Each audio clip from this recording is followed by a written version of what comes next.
अच्छा। तो ये अभी नहीं आप कुछ कह सकते, बट ये मुझे लगता है ऐसे है कि इंटीरियर ये ट्रांजिशन है इस वक्त। इनको ला रहे हैं खट्टक साहब को और मोहसिन नकवी साहब एग्जिट करने जा रहे हैं। ठीक है, लेकिन ये कह रहे हैं कि ये बेख्तियार मुशीर होंगे, दाखिली उमूर के ऊपर वज़ीर आज़म को मशवरे देंगे। बेख्तियार तो इंटीरियर के सारे ही होते हैं ना, वो तो बेसिकली फ़ोन और राब्ते होते हैं एक जगह से with the secretary keeps the minister in the loop कि जी अब ये करने जा रहे हैं, ये करने जा रहे हैं, ताकि ये कह सके मिनिस्टर ने अप्रूव किया है। मगर बेसिकली फैसले सारे कहीं और होते हैं इंटीरियर के। अच्छा। And so I think Mohsin will be happy to get out of interior. और तलाल चौधरी और परवेज़ खट्टक साहब की तलाल चौधरी भेजा गया वहाँ ताकि काबीना का जो कम से कम फुटप्रिंट है वो थोड़ा बहुत तो रहे ना, पता तो लगता रहे प्राइम मिनिस्टर को हो क्या रहा है। ठीक है ना, मगर अगर परवेज़ खट्टक आ जाते तो पता ही कुछ नहीं लग रहा था कि इंटीरियर में क्या फैसले हो रहे हैं, कहाँ कौन आ रहा है, कौन जा रहा है। तो अब यह है कि Talal will keep the prime minister informed, और खट्टक साहब तो उधर जाएंगे, उधर सलूट करेंगे। ठीक है, अपने असल की तरफ। तो आप कह रहे हैं परवेज़ खट्टक साहब को बेसिकली पीटीआई पर्पस के लिए, पीटीआई सेंट्रिक पर्पस के लिए इंटीरियर के जरिए पिटाई होती है ना जी, तो उनको कैरेट एंड स्टिक जो है वो अब परवेज़ खट्टक साहब के पास आ जाएगी। स्टिक तो इंटीरियर की मिल गई, कैरेट ये है कि क्योंकि वो केपी से है, इमरान के करीब रहे हैं, उनकी वहाँ कंस्टिट्यूंसी भी है, जोड़ तोड़ में भी बड़े तेज रहेंगे वहाँ। मोहसिन नकवी जोड़ तोड़ में तो ही वाज नॉट इंटरेस्टेड। तो ये तो इनका तो काम ही होगा कि वहाँ फॉरवर्ड ब्लॉक्स बनवाने, ये करना वो करना। अच्छा। तो he will political minister for interior जो कि एस्टैब्लिशमेंट के पर्पस है उसको सर्व करेगा। ठीक है, तो कमजोरियां और ताकतें जानते हैं वो पाकिस्तान तहरीक इंसाफ की। मोहसिन साहब का ऐसा एक्सपीरियंस नहीं था ना political. Mohsin was not interested. हाँ ठीक है, तो ये जो चेंजेस हैं ये पॉलिटिकली मोटिवेटेड है ये इंडक्शन, या वाकई ज़रूरत थी परफॉर्मेंस इंप्रूव करने के लिए? नहीं, परफॉर्मेंस क्या है? Performance let's understand this. Performance for the establishment ये नहीं है कि आपने कोई टेक्नोक्रेटिक परफॉर्मेंस, पॉलिटिशियन से टेक्नोक्रेटिक परफॉर्मेंस आप नहीं एक्सपेक्ट कर सकते। तो वो तो टेक्नोक्रेट्स देते हैं ना आपको। तो पॉलिटिशियन से आप क्या एक्सपेक्ट करते हैं कि पॉलिटिक्स खेलेंगे। अच्छा। पॉलिटिक्स में आगे बढ़ के। अच्छा। अब पॉलिटिक्स आजकल की क्या है, ये क्या समय एस्टैब्लिशमेंट क्या चाहती है पॉलिटिक्स, आप बताएं। एस्टैब्लिशमेंट क्या चाहती है? एस्टैब्लिशमेंट पीटीआई को काटो, पीटीआई को तोड़ो, पीटीआई को कमजोर करो, पीटीआई के खिलाफ प्रोपेगेंडा करो, फॉरवर्ड ब्लॉक बनाओ, कंफ्यूजन क्रिएट करो, थोड़ा डंडा चलाओ, थोड़ा सा ये चलाओ, थोड़ा सा ये, तो पॉपुलर बयानिया को शिकस्त दो। He has served as chief minister of KP. तो उनको नहीं पता तो हो क्या रहा है, तो किसको क्या पता होगा। उनके वहाँ असासे नहीं है तो किसके असासे होंगे? जब वो चीफ मिनिस्टर उन्होंने बनाए होंगे ना असासे, तो अब उनको मौका मिलेगा कि वो करके दिखाएं वो काम जिसके लिए उनको मिनिस्टर बनाया गया है। और अगर सिर्फ उनको एक सियासी ओहदा दे दिया जाता केपी में विदाउट द डंडा ऑफ द इंटीरियर मिनिस्ट्री, तो शायद वो डिलीवरी ना दे सकते। तो उन्होंने कहा होगा कि मुझे इंटीरियर दो, फिर देखो मैं कैसे कैरेट एंड स्टिक करके डिलीवरी देता हूँ। ठीक है। तो इस वक्त एस्टैब्लिशमेंट का प्रॉब्लम ये है कि सियासी तौर पे डिलीवरी नहीं मिल रही from this government. Civilian government जो है उसे पॉलिटिकल डिलीवरी नहीं मिल रही। इकोनॉमिक्स तो ठीक चल रही है, मगर आवाम जो है वो अभी भी कन्विंस नहीं है। और अभी भी खान साहब जो है उनके लोग जो है धंधन आ रहे हैं, तो उनको तोड़ना है, उनको कमज़ोर करना है, उनको खींच के लाना है, फॉरवर्ड ब्लॉक्स बनाने हैं, ये करना है, वो करना है, डिविजन क्रिएट करने। तो that is politics and politicians are good at that. तो यहाँ से फिर बात आगे बढ़ाते हैं, वो ये कि ये सारों को जो लेके आए हैं। पहले डिबेट जो हो रही थी बिटवीन शहबाज शरीफ साहब एंड भाई लोग, वो ये थी कि जी वो कह रहे थे जी थोड़ी डिलीवरी कोई नहीं, टेक्नोक्रेट्स लेके आए जल्दी जल्दी IMF। अब वो संभाल लिया इन्होंने बेसिकली। 3-4 इनके पास सेक्रेटरी लेवल अच्छे लोग हैं। अभी भी इन्होंने 2-3 लोग ऐसे लेके आए हैं जो कि बड़े करता धरता है, जो कि पहले भी, फॉर एग्जांपल तारिक बाजवा साहब की बड़ी ज़बरदस्त कंट्रीब्यूशन है to economic policy making. State Bank के गवर्नर भी रहे हैं, पंजाब के सेक्रेटरी फाइनेंस भी रहे हैं, फिर सेंटर के अंदर भी रहे हैं, फेडरल गवर्नमेंट के अंदर वहाँ फेडरल सेक्रेटरी फाइनेंस रहे हैं, फाइनेंस मिनिस्ट्री में, and so on and so forth. तो उनको भी ले आए as adviser. So technically I think there okay. थोड़ा सा इन्होंने मुसद्दक को निकाला है फ्रॉम वन मिनिस्ट्री और उनको बेसिकली वो खुडे लाइन मिनिस्ट्री दे दी है। I think they were not happy with him. Climate change दे दिया ना उनको, पेट्रोलियम से लेके। तो क्लाइमेट चेंज में तो कुछ भी नहीं है ना, असली मिनिस्ट्री तो पेट्रोलियम, ऑयल एंड गैस, ठीक है। वहाँ अब वो मेरा ख्याल है कि there are other ideas about what to do.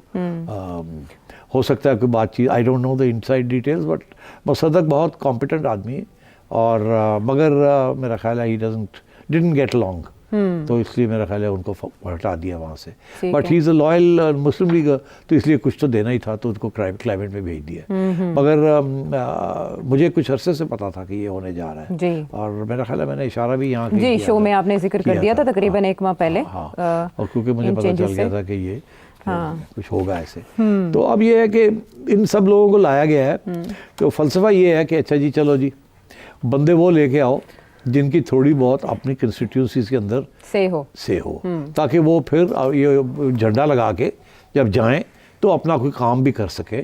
और जो असली काम है वो है पॉलिटिकल, तो वो पॉलिटिकल काम के लिए अब तैयारियां हो रही है। ये वो टीम बनी है। ठीक है, ये मोहम्मद अली साहब को निचकारी का मशीर जो मुकर्रर किया गया, निचकारी प्राइवेटाइजेशन आने वाले दिनों में IMF का इस पर बहुत जोर है और वो पोर्टफोलियो भी चेंज कर दिया गया है, लेकिन अभी उस पर कोई फेडरल मिनिस्टर किसी को ये दिया नहीं गया। नहीं, वो था ना अलीम खान साहब के पास, तो ठीक है। बिकॉज देखिए ना ये प्राइवेटाइजेशन तो कब से चल रही है, आगे और भी अभी कह रहे हैं ना 100 यूनिट्स हमने प्राइवेटाइज करने हैं जी। This is the target. Risk इसमें बड़ी होती है बिकॉज जो भी आप प्राइवेटाइज करने जाएंगे वहाँ कोई ना कोई ऑडिट ऑब्जेक्शन आ जाएगा, कोई ना कोई लीगल ऑब्जेक्शन आ जाएगा, कोई ना कोई इशू बन जाएगा और कोई नहीं चाहेगा कि वो इस दलदल में फंसे। सो मिनिस्टर्स आते हैं, देखते हैं और कहते डर जाते हैं कि यार ये तो गड़बड़ हो रही है, हाँ तो ये तो हमारे गले ही ना पड़ जाए। इसलिए मेरा ख्याल है एंड एस्टैब्लिशमेंट कहती है जल्दी करो, IMF कहती है जल्दी करो, जिन्होंने कहते हैं कि अगर तुसी ऑमलेट बनाना तो अंडा तोड़ना पड़ेगा ना, तो छिट्टा पैन गया तो ये कहते हैं अंडा तो नहीं इसी तोड़ना, छिट्टा पै जाएंगे। अच्छा चले, वो छींटों से खुश है तो ऑमलेट भी कभी ना कभी बन ही जाएगा। तो अब लेके आए हैं, देखते हैं क्या करते हैं, क्या करते हैं। पीपल्स पार्टी को फिर अकोमोडेट किसी भी तरह से वो खुद नहीं होना चाह रहे। अच्छा, वो कह रहे हैं कि पता नहीं कब तक चलेगी गवर्नमेंट, कब तक नहीं चलेगी, हमने इनके साथ मिल के तो कोट अनकोट गंदा नहीं होना। बिकॉज जाहिर है जिस किस्म की पॉलिसीज चल रही हैं सख्त है ना, हार्ड पॉलिसीज हैं, बेल्ट टाइटनिंग, और आवाम जाहिर है गुस्सा में है, तो वो पीपल्स पार्टी नहीं इसके हिस्सा लेना चाहती थी। वो इंतजार में है कि ये थोड़ा काम ठीक चल पड़े तो फिर वो आंखें दिखाएंगे और फ्लेक्स करेंगे मसल, फिर वो आना चाहेंगे। और हो सकता है उनका ये ख्याल है कि शायद उस वक्त हालात ऐसे हो कि शायद मेन सीट पे ही बैठ जाए आके, कोई पता है। चले, अभी रियासती ओहदे लेके सेफ है, वो सेफ खेल रहे हैं, बेटर सेफ देन सॉरी। अब उनकी बात कर लेते हैं जो डबल ट्रिपल मुश्किल में है, और वो है पाकिस्तान तहरीक इंसाफ, जिनका बज़ाहिर ट्रम्प कार्ड भी फेल दिखाई दे रहा है, फिर कुछ गिरफ्तारियां भी हो रही हैं, फिर JIT के सामने तलबी हो रही है। सोशल मीडिया के हवाले से एक JIT बनाई गई थी जुलाई, नहीं समझ आई ये JIT कहाँ से आ गई? ये जुलाई 2024 में बनाई गई थी जब ट्विटर ने गोले उगलने शुरू किए थे। महमूद रहमान कमीशन रिपोर्ट पढ़ी है, फिर बाकायदा तस्वीरें चलाई गई थी और एक वीडियो आई थी सामने, जिसके बाद काफ़ी शोर मचा था और एक JIT बनाई गई थी जो IG इस्लामाबाद की सरबराही में काम कर रही है। अब जाके उन्होंने नोटिस जारी किया पाकिस्तान तहरीक इंसाफ के रहनुमा को, और बैरिस्टर गौहर के हवाले से कहा जा रहा है 1.5 घंटे तक उनसे पूछगछ की गई है। और बैरिस्टर गौहर कह रहे हैं कि वो सोशल मीडिया पोस्ट के हवाले से बानी से बात करेंगे। सो बात का फ़ायदा होगा या ये JIT कुछ निकाल पाएगी?